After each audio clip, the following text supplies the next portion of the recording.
செய்திகள் தொடர்கின்றன. சட்டவிரோதமாக ஆஸ்திரேலியாவிற்கு செல்ல முயன்ற இலங்கை அகதிகள் 121 பேர் கேரளாவில் கைது செய்யப்பட்டு நெல்லைக்கு கொண்டு வரப்பட்டனர். கேரள மாநிலம் கொல்லத்திலிருந்து கடல் வழியாக ஆஸ்திரேலியாவிற்கு முறைகேடாக செல்ல முயன்ற இலங்கை தமிழர்கள் 121 பேரை கேரள காவல்துறையினர் கைது செய்தனர்.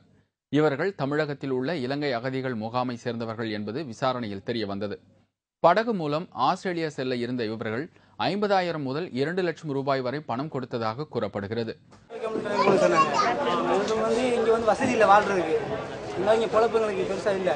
இதை வச்சு எங்கள் குடும்பத்தை கொண்டு வாழ முடியாது. சரி, அதான் ஆஸ்திரேலியா போகணும். அப்படியே ஒரு 1 லட்ச ரூபா கொடுத்து இங்கே கிளம்பி போனது. போகும்போது ஏஜென்ட்டுக்கு போட்டில் ஏற்றி விட்டு அவன் ஓடிட்டான். ஓடினது எங்களை அங்கே நேவி பிடிச்சி எந்த நேரம் கேரளா நேவி பிடிச்சி கேரளா போலீஸ் ஒப்படைக்குது. அங்கேருந்து பிஞ்சை கொடுத்துருந்தாங்க. உரிய ஆவணங்கள் இல்லாமல் சட்டவிரோதமாக ஆஸ்திரேலியா செல்ல முயன்ற இவர்களை விசாரணைக்கு பின்னர் கேரள காவல்துறையினர் திருநெல்வேலிக்கு அனுப்பி வைத்தனர். குண்டானவர்களை ஒல்லியானவர்களாக மாற்றுவதாக கூறி 16 லட்சம் ரூபாய் மோசடி செய்த நிறுவனம் மீது நடவடிக்கை எடுக்க கோரி சென்னை காவல்துறை ஆணையரிடம் புகார் மனு அளிக்கப்பட்டுள்ளது. சென்னை சைதாப்பேட்டையைச் சேர்ந்த அசோக்குமார் என்பவரின் மனைவி பூங்கொடி இந்த புகாரை அளித்துள்ளார். மனுவில் 2 லட்சம் ரூபாய் பணம் செலுத்தினால் மாதந்தோறும் 13,000 ரூபாய் சம்பளம் தருவதாக கூறி ஹெர்பல் லைஃப் என்ற நிறுவனம் மோசடி செய்ததாக கூறியுள்ளார். குண்டானவர்களை ஒல்லியானவர்களாக மாற்றுவதாகவும் குடிப்பழக்கத்திலிருந்து விடுதலை தருவதாகவும் கூறி தம்மை போல 7 பேரிடம் தலா 2 லட்சம் ரூபாய் பணம் பெற்றுள்ளதாகவும் மனுவில் பூங்கொடி தெரிவித்துள்ளார். நிறுவனத்தை நேரில் காட்டாமல் முனுசாமி என்பவர் தங்களை ஏமாற்றி வங்கி வரைவோலையாக இந்த பணத்தை பெற்றுக்கொண்டதாக கூறியுள்ள பூங்கொடி, அவர் மீதும் அந்த நிறுவனம் மீதும் நடவடிக்கை எடுத்து தங்களது பணத்தை மீட்டு தரும்படி காவல்துறை ஆணையரிடம் புகார் அளித்துள்ளார். உடம்பு குண்டாக இருக்கிற இலைக்க ஹெர்பல் லைஃப்பில் போனேன். அதில் உடம்பு இதை இலைக்கவே இல்லை. 2 லட்ச ரூபா கட்ட சொன்னாங்க. மருந்து வாங்க 2 லட்ச ரூபா, எங்கள் மருந்து வாங்க 2 லட்ச ரூபா, இதுக்கு நாங்கள் 5,000 10,000 கொடுத்து வாங்குகிறோம். இல்லை, நீ 2 லட்ச ரூபா கட்டினா உனக்கு இதில் லைஃப்பில் நல்லா இதுவாக இருக்கும் அப்படின்னு சொல்லி வாங்கினாங்க சார். எந்த ஒரு இதுவும் இல்லை. அதிக பணம் தருவதாக ஆசை காட்டி மோசடியில் ஈடுபடும் நிறுவனங்கள் குறித்து அன்றாடம் செய்திகள் வந்தாலும் புதிதாக விளம்பரங்களை செய்யும் மோசடி நிறுவனங்களிடம் பணத்தை இழந்து தவிப்பதை தடுக்க காவல்துறை நடவடிக்கை எதுவும் எடுக்கவில்லை என்று பொதுமக்கள் குற்றம் சாட்டுகின்றனர். பாசி நிதி நிறுவன மோசடியில் குற்றம் சாட்டப்பட்ட பிரமோத்குமாரின் ஜாமீன் மனு மீதான விசாரணை வரும் 13ஆம் தேதிக்கு சென்னை உயர்நீதிமன்றம் ஒத்திவைத்துள்ளது. நீதிபதி MM சுந்தரேஷ் முன்னிலையில் இந்த வழக்கு இன்று விசாரணைக்கு வந்தது. அப்போது பிரமோத்குமார் தரப்பில் ஆஜரான வழக்கறிஞர் பர்னபாஸ் இந்த வழக்கில் இருந்து விலகுவதாக தெரிவித்தார். மேலும் தனது ஜூனியர் என் ரன்ராஜ் என்பவர் வழக்கை விசாரிப்பார் என்றும் பர்னபாஸ் குறிப்பிட்டார். முன்னதாக ஜாமீன் கேட்டு பிரமோத்குமார் தாக்கல் செய்தபோது சாட்சிகளை கலைத்து விடுவார் என்று CBI வாதிட்டது. இது தொடர்பாக விரிவாக பதிலளிக்க ஜூன் 4ஆம் தேதி வரை அவகாசம் அளிக்க வேண்டும் என்று CBI தரப்பில் கேட்டுக் கொள்ளப்பட்டது. இந்நிலையில் பிரமோத்குமாருக்கு ஜாமீன் தரக்கூடாது என்று ஈரோட்டைச் சேர்ந்த முதலீட்டாளர் ஈஸ்வரன் என்பவர் மனு தாக்கல் செய்துள்ளார். வாதங்களை கேட்ட நீதிபதி MM சுந்தரேஷ் வழக்கின் விசாரணையை வரும் 13ஆம் தேதிக்கு ஒத்திவைக்கதாக தெரிவித்தார். அன்றைய தினம் பிரமோத்குமாரின் ஜாமீன் மனு குறித்து CBI பதில் மனு தாக்கல் செய்யும் என்று எதிர்பார்க்கப்படுகிறது. திருச்சி கல்குவாரி அருகேயுள்ள குளத்தில் தவறி விழுந்து அண்ணன் தம்பி 2 பேர் பரிதாபமாக உயிரிழந்துள்ளனர். திருச்சியை அடுத்த துவாக்குடியைச் சேர்ந்தவர் வாஞ்சியநாதன்.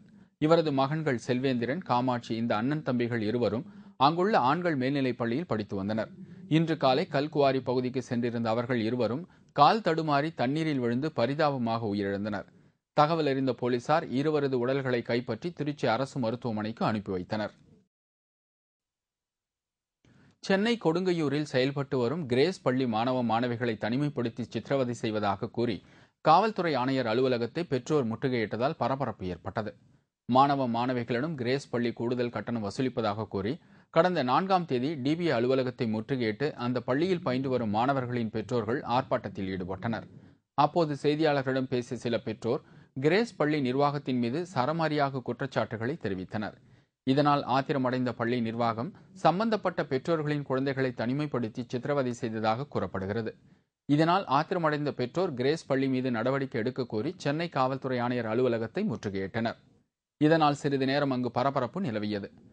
கூடுதல் கட்டணம், மாணவர்களை துன்புறுத்துவது என தொடர்ந்து பல்வேறு சர்ச்சைகளில் கிரேஸ் பள்ளி சிக்கி வருவதால் அந்த பள்ளியின் அங்கீகாரத்தை ரத்து செய்ய வேண்டும் என்றும் பெற்றோர்கள் வலியுறுத்தியுள்ளனர். மேலும் பள்ளியில் பிள்ளைகளை துன்புறுத்தவோ அல்லது பிள்ளைகளை நிற்க வைத்தோ அல்லது பிள்ளைகளை டீக்ரேட் பண்ணியோ செய்ய இருக்கக்கூடாது என்று பள்ளி நிர்வாகத்தின் மீது கடுமையான நடவடிக்கை எடுக்கப்படும் என்று அவர் கூறியிருக்கின்றார். அதையும் நாங்கள் இச்சங்கத்தின் மூலமாக தங்களுக்கு தெரிவித்துக் கொள்கிறோம்.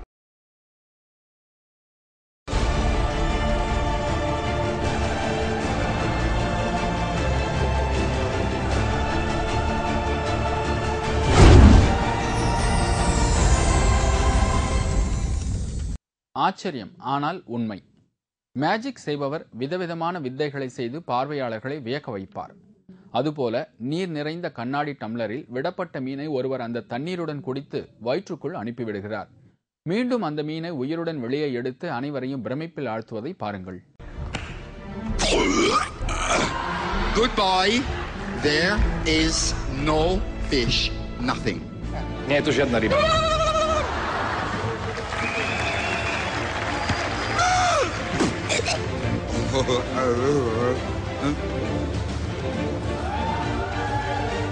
There you go, little fish.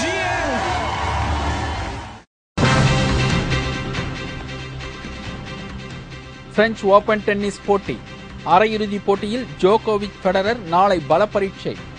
விவரம் இடைவேளைக்கு பிறகு.